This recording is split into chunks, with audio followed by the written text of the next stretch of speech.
तहरीक इंसाफ ने 10 मुहर्रम उल हराम के बाद एक मुल्कगीर एहतजाजी तहरीक शुरू करने का ऐलान किया था, जिसका मकसद बानी पीटीआई की गिरफ्तारी और उनकी तवील कैद पर एहतजाज करना था। लेकिन अब जबकि 11 मुहर्रम उल हराम हो चुकी है, ऐसे में मैदान अमल में तहरीक इंसाफ की तरफ से कोई वाज़ेह हिकमत अमली सामने नहीं आ सकी, जिस पर सवालात उठाए जा रहे हैं। ये सवाल उठ रहा है कि तहरीक इंसाफ अब तक एहतजाज की हिकमत अमली अपनाने में नाकाम क्यों है।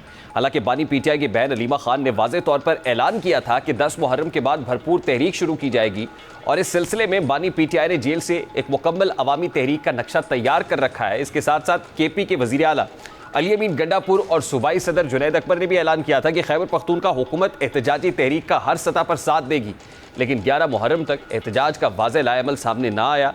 इस ऐलान और ज़मीनी हकीकत के दरमियान वाज़ेह तज़ाद को उजागर कर रहा है। और आज अलीमा खान ने मीडिया से बात की और यही बात दोहराई कि बानी पीटीआई ने एहतजाज का लाएमल दे दिया। अलीमा खान कहती हैं कि अली अमीन गंडापुर और सलमान अकरम राजा से मुलाकात हुई है, जिसमें तमाम तर मनसूबा बना लिया गया है। अब अलीमा खान तो यह दावा कर रही है कि जल्द ही एहतजाज का आगाज कर दिया जाएगा, लेकिन आज भी तहरीक इंसाफ की जानिब से एहतजाज की कोई हतमी तारीख नहीं दी जा सकी, जिससे यह जाहिर हो रहा है कि तहरीक इंसाफ एहतजाजी तहरीक में हिचकिचाहट से काम ले रही है और इस ताख़ीर और हिचकिचाहट के पीछे चंद मुमकिन वजूहात हो सकती हैं। जैसा कि तहरीक इंसाफ सियासी थकन का शिकार है। गुज़श्ता 1 साल से तहरीक इंसाफ मुख्तलिफ किस्म की कानूनी, सियासी और तंजीमी आजमाइशों से गुजर रही है। वर्कर्स की बड़ी तादाद गिरफ्तारियों, छापों और पार्टी दफातर की बंदिश से परेशान हो चुकी है। सियासी तजर्बाकारों के मुताबिक वर्कर्स में एहतजाजी जोश अब वैसा नहीं रहा जैसा कि माजी में था और इससे भी बढ़कर बार बार एहतजाजी कॉल्स जिन पर अमल दरामद नहीं हुआ, जिसकी वजह से कारकुनान में मायूसी फैल रही है। फिर एक अहम मसला शदीद गर्मी का है। मुल्क में जुलाई, अगस्त और सितंबर के महीने मौसम के लिहाज से इंतहाई सख्त होते हैं। ऐसे में खुले आसमान तले धरने या जुलूस के लिए अवाम की शिरकत महदूद हो सकती है, क्योंकि जिस्मानी मुशक्क़त और गर्मी से पैदा होने वाली तभी मुश्किलात सियासी जोश को मांद कर सकती हैं। दूसरा बड़ा चैलेंज पार्टी की तंजीमी कमज़ोरी है। जैसा कि बानी पीटीआई की गिरफ्तारी और कई रहनुमाओं की पार्टी से अलहदगी के बाद पीटीआई तंजीमी ढांचे में शदीद खलल पैदा हुआ है। कारकुनान की सरगर्मी में कमी, मकामी सतह पर राब्ताकारी की कमज़ोरी और क़यादत की अदम मौजूदगी ने पार्टी को अंदरूनी तौर पर कमज़ोर कर दिया है। इस कमज़ोरी का मतलब है कि एक मुनज़्ज़म और लंबी तहरीक का आगाज़ बज़ाहिर मुश्किल हो सकता है। एक और मसला पार्टी की अंदरूनी धड़ेबंदी है। हालिया दिनों में पार्टी के अंदर मुख्तलिफ नज़रियाती और मफादाती गिरोह उभर कर सामने आए हैं। कुछ हल्के मफाहमत की पॉलिसी के हामी हैं, जबकि दूसरे जारहाना तर्ज़ सियासत चाहते हैं। अलीमा खान और अली अमीन गंडापुर एक दूसरे के आमने सामने खड़े हैं। अलीमा खान ने एहतजाज करने का ऐलान किया था, लेकिन एहतजाजी तहरीक के लिए सूबाई हुकूमत के वसाइल पर इन्हिसार किया जा रहा है और अली अमीन गंडापुर हुकूमत इस वक्त खुद खतरे की ज़द में है और दूसरी जानिब बज़ाहिर मौजूदा हुकूमत वाज़ेह तौर पर पीटीआई की किसी भी एहतजाजी तहरीक को दबाने के लिए तैयार दिखाई देती है। क्रैकडाउन, गिरफ्तारियों, इंटरनेट की बंदिश और जलसों पर पाबंदी जैसे इक़दामात तहरीक को महदूद कर सकते हैं।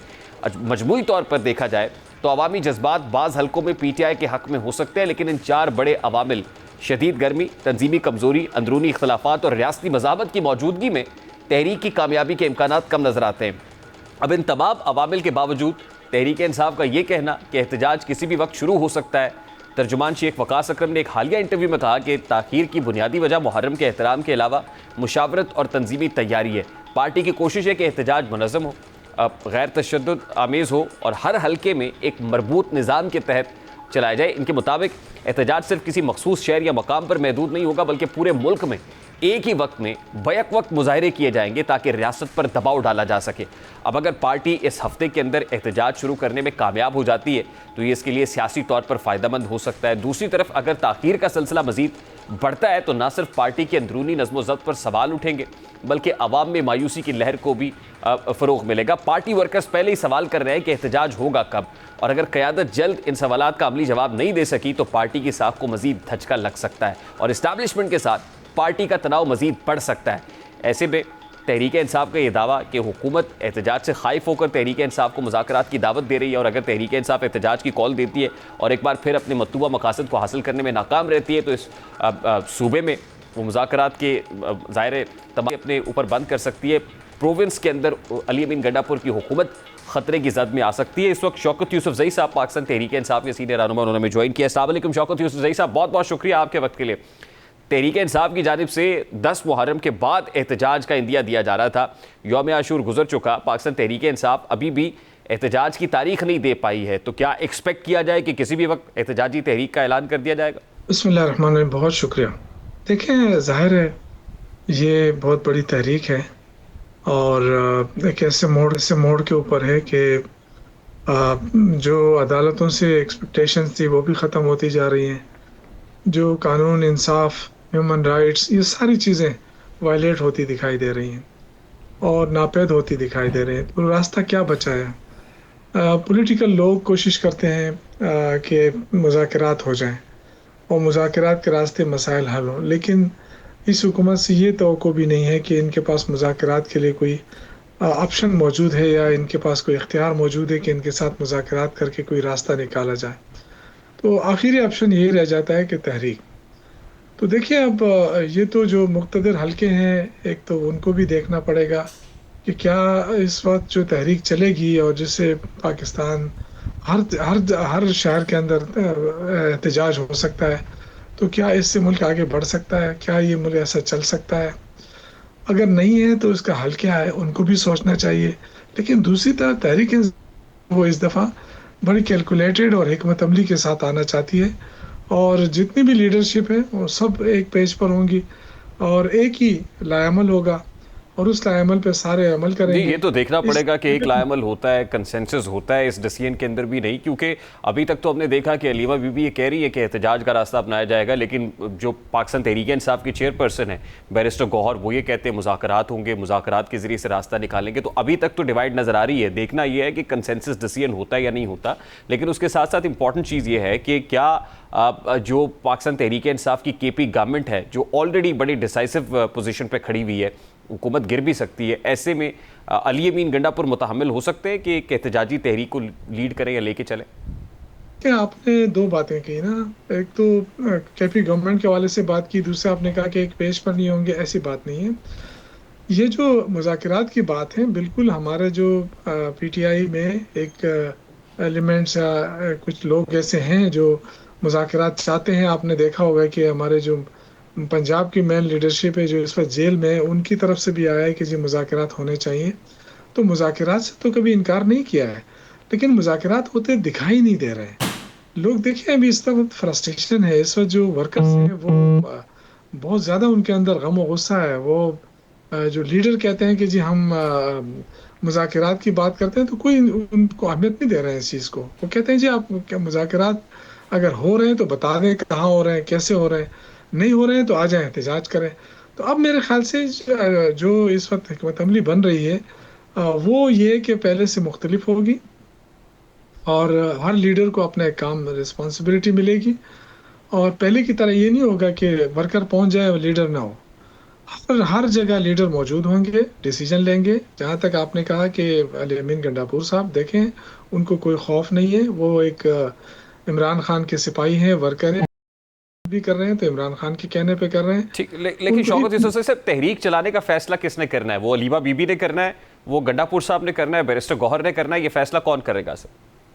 फैसला हो चुका है, फैसला इमरान खान ने कर दिया है। अब उसके लिए लाएमल क्या क्या होगा, ये लाएमल तय हो रहा है और वो और फैसला इसमें तहरीक चलाने का है, वो मुज़ाकरात का नहीं है। नहीं। देखिए मैंने आपसे कहा ना कि अगर गवर्नमेंट चाहे तो कोई माहौल बनाए ना। अभी तक तो गवर्नमेंट की तरफ से कोई माहौल तो नजर नहीं आ रहा है, आप भी देख रहे हैं कि नहीं हुए। सर अगर देखिए ना, हुकूमत गवर्नमेंट को को जरूरत ही क्या है इस वक्त? वो तो बड़ी कंफर्टेबल पोजीशन में है, वो गवर्नमेंट हो या मुक्तदरा हो, they seems to be in a very comfortable position. देखें, जब आप इतने बड़ी तादाद में लोग निकलते हैं, ठीक है आप गोलियां चला सकते हैं, लोगों को मार सकते हैं, लेकिन इससे क्या होता है? मुल्क तरक्की तो नहीं कर सकता ना आगे बढ़ सकता है। मुल्क के लिए हुकूमत चलाने में भी मुश्किलात होती हैं। अगर हम कुछ भी ना करें और सिर्फ बैठ जाएं किसी रोड के ऊपर, तो क्या आपका क्या ख्याल है कि सिस्टम चल जाएगा? तो ये मैं कहना चाहता हूँ कि इससे पहले अगर कोई गलतियाँ हमसे भी हुई हैं तो वो गलतियाँ इस दफ़ा नहीं होंगी इंशाल्लाह। और पूरी कोशिश होगी कि अली अमीन गंडापुर साहब, ये जो आपने कहा कि हुकूमत गिर भी सकती है, किसी का बाप भी नहीं गिरा सकता, इसलिए कि अवामी मैंडेट है और ये खैबर पख्तूनख्वा के लोगों का मैंडेट है। ये इतना कोई आसान काम नहीं है कि अली अमीन गंडापुर की हुकूमत ख़त्म कर दी तो जाएगी। फिर सर ये अगर लोगों से हल्फ क्यों लिया जा रहा मैं अर्ज कर रहा हूँ ना कि खैबर पख्तूनख्वा में वोट ऑफ नो कॉन्फिडेंस हो ही नहीं सकता इन्हीं तरीके से। उसकी वजह यह है कि जो लोग इस वक्त हैं तहरीक इंसाफ के साथ, वो टाइम टेस्टेड हैं। वो जब नॉमिनेशन पेपर जमा करने से लेके इलेक्शन लड़ने तक जो मुश्किलात वो देख चुके हैं, मेरा नहीं ख्याल है कि कोई उनको तोड़ सकता है है? सर अभी। मैं मरकज में भी उनको बड़े टाइम टेस्टेड लोग थे जो फ्लोर क्रॉस कर गए थे। नहीं, उसमें तो देखे ना हमारे साथ इत्तेहादी थे ना। अब उनको तो आप टाइम टेस्टेड नहीं कह सकते। एमक्यूएम कौन से टाइम टेस्टेड है? या कोई और जो लोग थे वो हमारे साथ कहाँ थे, वो तो यहाँ पे भी तो इत्तेहादियों सर की। आजाद लोग शामिल हुए हुए ना, 35 के करीब अरे आजाद आजाद अरकान। नहीं है, सबको तहरीक इंसाफ का वोट पड़ा है, इसमें कोई आजाद नहीं है। आजाद, आप सबको पता है कि जो जो लोग इलेक्ट होकर आए हैं वो तहरीक इंसाफ के नाम से आए, इमरान खान के नाम से आए हैं। यहाँ कोई आजाद मजाद नहीं है। और अगर कोई ऐसा करेगा उसकी सियासत खत्म हो जाएगी, वो अपने हलकों में नहीं जा सकेगा। ये खैबर पख्तूनख्वा है, ये मैं आपको बता दूं। यहाँ पे काफी मुश्किलें, परवेज खटक जैसा बंदा जो अरसे से अपनी नशिस्तें जीतता आ रहा था और एक इलेक्टेबल था, उसका आपने देखा इलेक्शन के दौरान कि सारी मशीनरी उसके साथ थी सरकारी, लेकिन वो अपनी नशिस्त नहीं निकाल सका। तो आप इससे अंदाजा कर लें कि खैबर पख्तूनख्वा के अवाम जब फैसला करने पर आ जाते हैं तो उनको कोई ताकत नहीं रोक सकती। यूसुफ तो जई ये साहब, 26 नवंबर और 9 ऑफ मई रिपीट अगर हुआ तो क्या होगा? देखिए, ये तो मैंने अर्ज किया ना कि वो कोई दोनों जो है ना वो कोई जानबूझकर तो नहीं हुआ है ना, ना कोई ऐसा है कि कोई प्लानिंग के साथ हुआ है। देखिए, एक सियासी जदोजहद होती है, और 26 नवंबर को तो मैं खुद गवाह हूं कि वो तो एक पॉलिटिकल मूव थी, वहां जाके धरना देना था। और वहां जब लोग पहुंच गए उसके बाद जब फायरिंग शुरू हुई, तो ये गवर्नमेंट की तरफ से ये एक फैसला हुआ है कि पीटीआई को उन्होंने सियासत नहीं करने देनी। तो अब ये फैसला तो आवाम ने करना है कि ये जो हुकूमत है, जो जाली हुकूमत है, क्या इसके पास ये इख्तियार है कि वो अवामी मैंडेट को इस तरह रोन डाले।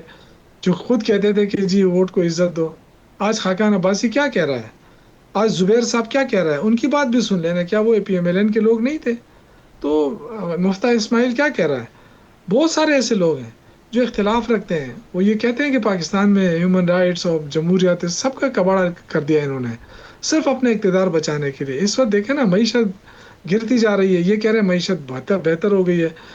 ये कैसी मईशत है जिससे तो आवाम को 1 रुपए का तो फायदा नहीं हो रहा है? तो आप ये कह मुसलसल रहे हैं, महंगाई तो हो गई। तो फिर सबसे पहले तो एजेंडा पाकिस्तान तहरीक इंसाफ को बतौर अपोजिशन ये होना चाहिए ना कि आम आदमी के साथ खड़ी हो, वो फिर महंगाई की बात करे, बेरोजगारी की बात करे, इकोनॉमी सेंट्रिक एहतजाज करे, रादर देन कि वो पानी पीटीआई के लिए निकल रहे हों, जिससे ये तासुर बनता है कि आप अपने वेस्टेड इंटरेस्ट के लिए निकलते हैं और लोगों का कॉन्फिडेंस शैटर होता है। देखिए, ये तासुर बिल्कुल गलत है कि ये सिर्फ बानी पीटीआई के को बाहर निकालने के लिए तारीख चल रही है। देखिए, मुल्क के अंदर जमहूरियत तबाह हो रही है, मुल्क के अंदर जो है ना ह्यूमन राइट्स खत्म हो रहे हैं, और रूल ऑफ लॉ खत्म हो रहा है। कहाँ है डेमोक्रेसी, कहाँ है रूल ऑफ लॉ? तो क्या उसके लिए पार्लिमानी जो पार्टियां होती हैं, क्या उनको जदोजहद नहीं करनी चाहिए? तो फिर एक सिर्फ आप ये समझते हैं सर कि PTI is left with no other option but to protest?